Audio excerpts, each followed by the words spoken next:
The Red Jacket and the Infernal Flute by Samuel Collins. Read by James Kingdon. This story is inspired by true events.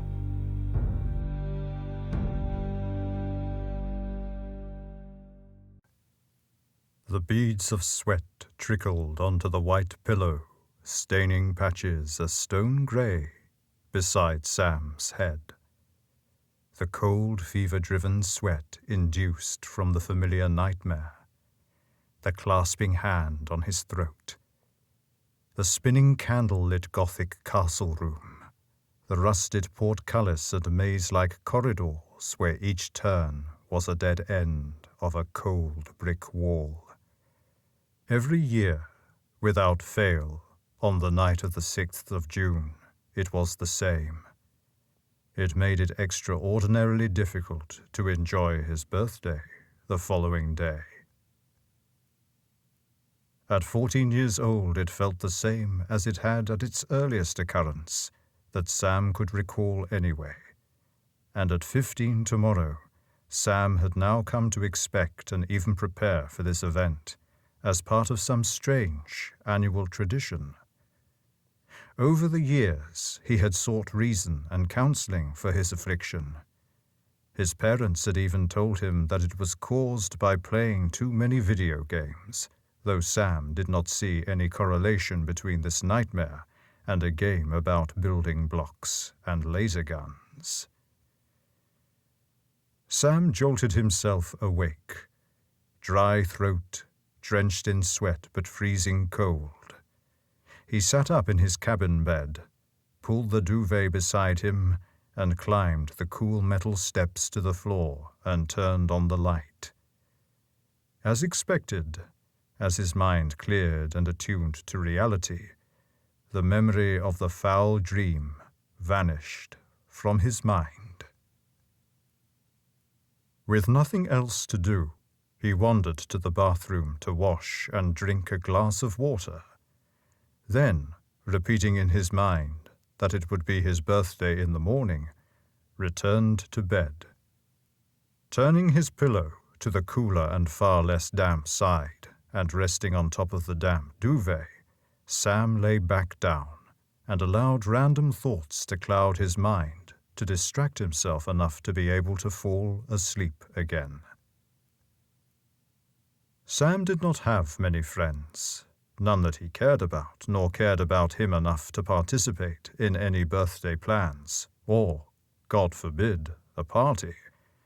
Nevertheless, Sam still attempted to enjoy his birthdays as much as he could, opting instead to celebrate this time with his family. As every year, due to the disruption in the night, Sam awoke several hours after his parents. Luckily, on this year, his birthday had fallen on a Sunday, so this didn't really matter. His mum gave him a kiss on the cheek as Sam walked from the bottom of the stairs into the kitchen, and his dad called, "Happy birthday," from the living room. Sam proceeded into the living room to see a small pile of cards and presents on the two-seater sofa as Dad occupied the adjacent single armchair. Sam sat down and opened the cards first, the first from his nan, £5, the second from his granddad, £10, then the third from his mum and dad, £20. Sam placed the cash on the arm of the sofa and organized the cards on the mantel. He returned to his seat and opened the first present. As anticipated, the typical present for a 15-year-old, shower gel and deodorant. The second, the exact video game he had been excited for. Had Sam not been so drained from the night's events, he would have been much more excited. Nevertheless, he mustered a grin and thanked his parents. Lastly, a medium-sized gift bag lay against the sofa cushion. Sam pulled out the lining tissue paper and retrieved the present inside. A brand new yet oddly familiar red hooded jacket. Strange. Sam knew he had seen this jacket somewhere before. Perhaps someone at school wore this. Someone he had passed in the street, or even just in a shop or on a mannequin somewhere. Just then, like a flash from a camera, the image came to his mind. He had glanced himself wearing this same jacket in the dream. He unconsciously tightened his grip on the jacket, only brought back into the room by his mum, fussing about the size being potentially too small or too big. After breakfast, Sam took his presents to his room. He hung the jacket up from his cabin bed and stared at it, willing his mind to repeat what it had done before, but to no avail. For the coming weeks, Sam wore that jacket as often as he could. Outside of the nightmares themselves, there had never been any reminder or trigger for memory before, and Sam knew that this must be significant. Somehow this jacket was the key for discovering the true nature of this recurring annual nightmare. As the months passed and the monotony of day-to-day life continued, Sam thought less and less about the jacket that he wore every day. That was until what to most, Sam normally included, would seem to be regular wear and tear, exposed a deep scar in Sam's mind. Sam caught a glimpse of a tear in the jacket along the left collar, where the zip ended. It was frayed, and the white fabric inside clashed with the red surface. When Sam looked down to examine the damaged jacket, a withered black claw-like hand bared down on his chest to pull him closer, whilst another clasped around his throat. The sensation was real, and Sam began to choke. He was alone in his bedroom. He wheeled around, but the door was closed. He went to shout, but could not produce a sound, as the grasp on his throat tightened, as his vision clouded, as the black edges of his vision closed in. There he finally saw, clearly, the visage that had haunted his nightmares. Thin, pointed, shriveled, and ashen white with fierce blood-red eyes and exposed, sharp fangs. Sam recoiled in horror and found himself gasping for air as he landed hard on his bedroom floor. The memory of his dreams filled his mind in detail. The flashing, recurring images expanded into full scenes, as if they were true events already lived. He was not alone in the rustic castle hall. Their room was devoid of any furniture except for dusty cast iron braziers and candlesticks that adorned the walls. There was a crowd of maybe 100 people, strangers whose details were vague and undecipherable in Sam's mind. That was until Sam noticed two people standing closer to him, looks of pure panic and terror on their faces, both teenagers of a similar age to himself, a boy and a girl. Sam did not recognize him, but got the distinct impression that they were his friends. They moved through the crowd towards the end of the room to see a large, sealed set of ornately carved, dark wooden doors with enormous, round, silver knockers. There were already people tugging on the door to try and get it open, but to no avail. Sam looked to the opposite side of the hall. On the far wall was a tall, white carved stone doorway with a black iron portcullis closed tightly, seemingly with no apparent mechanism to open it. Suddenly, in the near corner of the room, groups of people gathered at a distance around something. Sam and his friends approached. Knelt in the corner was a disturbed, malnourished man with long, straggly white hair and a dirty grey beard. His rotting teeth bared as he rocked barely clothed in place below a swinging brazier. He was laughing to himself as he repeated the same phrase over and over again. "Every time the flute plays, somebody dies." He did not take a breath in between. "Every time the flute plays, somebody dies." His voice seemed too painful to him as he repeated the phrase. "Every time the flute plays, somebody dies." His voice rose into a cackle. "Every time the flute plays, somebody dies." From the air above, a gentle, breathy flute song played a simplistic melody. A woodwind song, reminiscent of a hand-carved flute. The stranger's voice repeated the phrase more and more erratically, his mania concluding as the final note reverberated around the hall. In unison, all flames were extinguished from the hall, and the room was plunged into darkness. Silence fell as terror struck the poor souls in the room. After a short time, the flames flickered back into life within their cradles. A distant cry of anguish. Sam and his friends approached the crying woman. She explains that her husband had disappeared from her side. She was holding him closely when the lights went out and felt him violently get snatched from her arms. A slam from the edge of the room caused everyone to jump as the portcullis slammed closed once again. Chaos and panic ensued. The cycle had begun. Every time the flute played, somebody died.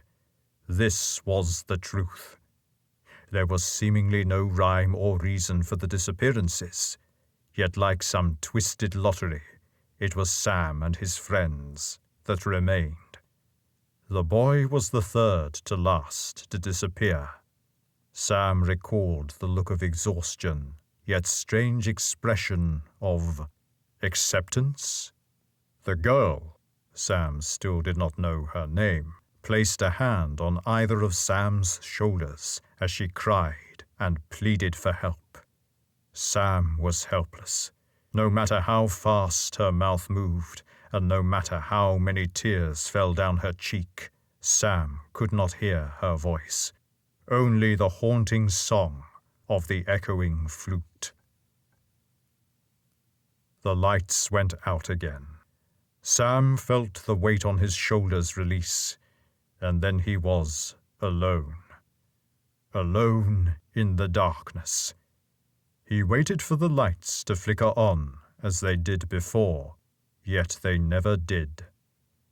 Instead, a beam of silvery light illuminated the portcullis in the darkness, hanging open to admit him. He glanced to the adjacent corner of the room, where the disturbed man had been.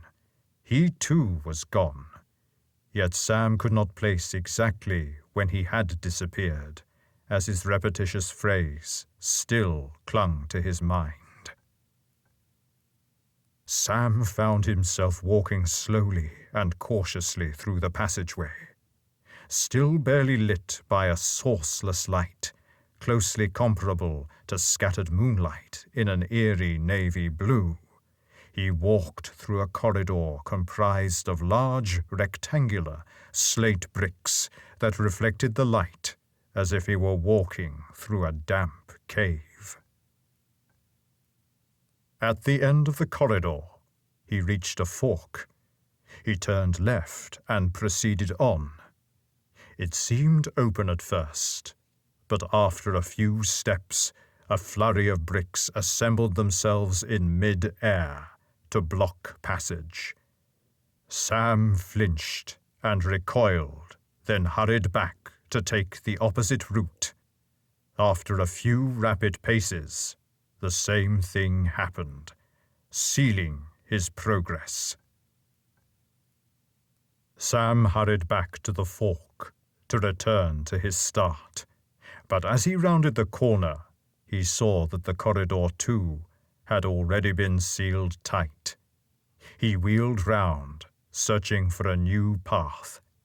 His breath quickened as he looked back at each direction only to discover the brick had shifted closer, tightening the already confined space.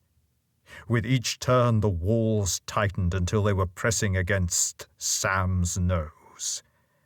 Sam closed his eyes and prepared for the worst. He took one final deep breath and waited. He opened his eyes. He was back in the large hall. The candles and braziers were lit, exposing what lay on the floor around him. Nearly 100 decaying bodies all lay lifelessly. A rustling in the corner drew Sam's attention again. Crouching on all fours, the slender man skulked closer. His teeth bore like a snarling dog, and his eyes had rolled back to be pure white. "Every time the flute plays, somebody," he growled, "dies!" he roared as he lunged towards Sam. Sam threw himself aside to evade him. When he rose his arms in defense and turned to face the stranger again, he had vanished. His heart still racing, Sam turned around again and again, certain the man would attack from behind. Yet the strange man did not appear again. Instead, Sam was alone in the hall once again, surrounded by bodies. Sam paced around, searching for the remains of his friends. In the center of the room, seemingly deliberately parted from the others, was the girl. Sam knelt and brushed the hair from her eyes. They were open and alert, and her face remained stricken with terror. Although Sam knew that this girl did not exist, he felt a tremendous weight on his stomach, and his heart ached. This girl apparently meant a great deal to him. Sam knelt low and lightly brushed his fingertips across her eyelids to gently close them. Standing again, emblazoned with emotion, Sam bellowed as loudly as he could. He challenged whatever evil force or malevolent maestro had orchestrated this horrific stage. He insulted them. He provoked them. Sam did everything he could to draw this creature from the shadows. As his voice grew hoarse and strained, and his strength waned, Sam fell silent again. In the absence of his words, the air filled once again with the demonic flute song. With each bar of the song completed, a different flame was extinguished from the adorned walls. Once the terrible song had finished, Sam stood in the darkness once more. As his eyes adjusted to the abyss once again, Sam was certain he could make out the silhouette of a person staring back. Sam glared at it. He cleared his throat and attempted to call out, but could produce no sound. He felt an increasing tightness against his throat. Sam noticed that the figure stood with one hand raised in the air, its long fingers clasped and tightened into a choking motion. Sam blinked. The creature was now directly in front of him, face to face. Its hand was no longer in the air, but was clasped tightly against his throat. Sam tried to scream, to fight, to do anything to escape, but it was impossible. His eyes locked with the blood-red eyes of the white, gaunt face. With its other hand, and in a single instant it slashed at Sam's chest, tearing the fabric of Sam's red jacket to ribbons. Its mouth cracked open to expose razor-sharp, yellow, but blood-stained teeth. Blood-blended saliva trickled from the corners of its mouth, and in a lightning-swift motion it bit deeply into Sam's chest. Its teeth sank deep into the flesh around his collarbone. Sam cried in agony. The room spun around the pair violently, as if entwined in some absurd dance. Flurries of embers burst from the unlit braziers and candlesticks.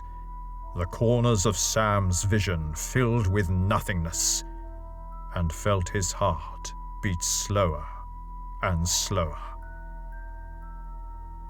When he opened his eyes again, he was sat on the floor of his bedroom, looking down at the frayed jacket over his left collarbone, exactly where the beast had torn and feasted upon his life.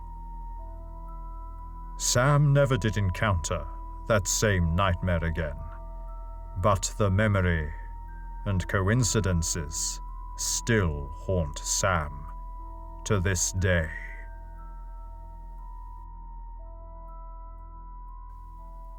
This was The Red Jacket and the Infernal Flute by Samuel Collins. Read by James Kingdon.